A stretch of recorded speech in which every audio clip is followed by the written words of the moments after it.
Hi guys, big boss के घर में अभी अभी आखिरी रात को ये देखा गया कि अविनाश और ईशा एक साथ नज़र आते हैं। और गाइस यहाँ पे अविनाश जो है वो ईशा को समझा रहे होते हैं कि हम तीनों का जो बॉन्ड है, अविनाश, ईशा और विविन का, हम तीनों एक दूसरे को धोखा नहीं दे सकते हैं, चाहे कुछ भी हो जाए।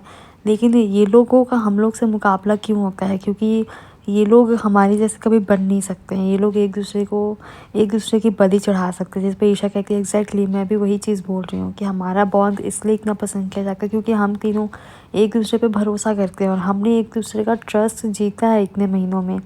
जिस पर यहाँ पे अविनाश ने ईशा से कहा कि तुम्हारे पास बार बार दिग्विजय आ रहा है, क्योंकि दिग्विजय को पता है कि मेरी वहाँ से नहीं बन रही है, तो वो तुम्हारे साथ बनाने की कोशिश कर रहा है। जिस पर ईशा ने कहा, मुझे वो बात पता है, लेकिन वहाँ पे मैं उसके ऊपर उतना ट्रस्ट नहीं कर सकती जितना तुम्हारे ऊपर कर सकती हूँ। और मुझे ये बात भी पता है अच्छे से, एग्जैक्टली मैं जानती हूँ कि लोग यहाँ पे धोखा दे सकते हैं, लेकिन हमारा ऐसा बॉन्ड है कि हम धोखा नहीं दे सकते। जिस पे अविनाश ने कहा ईशा से कि हम तीनों एक दूसरे को कभी धोखा नहीं दे सकते, मैं, तुम और विविन। और मैं हम तीनों को बहुत आगे आगे तक देख रहा हूँ इस शो में।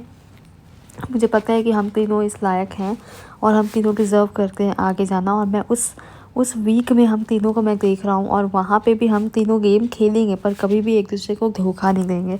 जिस पे ईशा ने कहा कि मैं कभी भी धोखा नहीं देने वाली हूँ, मैं सोच भी नहीं सकती हूँ तुम्हें और विपिन को धोखा देने की। और मैं इस चीज़ में श्योर हूँ कि मैं कभी भी किसी को धोखा नहीं देने वाली हूँ और ना कभी मैं सोच सकती हूँ ऐसा करने की कि मैं तुम्हें कभी धोखा दूँगी।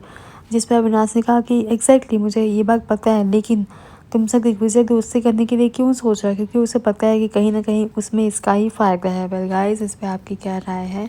आप अपनी राय हमसे कमेंट में ज़रूर बताएं। बिग बॉस 11 के ऐसी और लाइव अपडेट्स के लिए खुशबू वॉइस ऑफिशियल को सब्सक्राइब करके बेल आइकन को प्रेस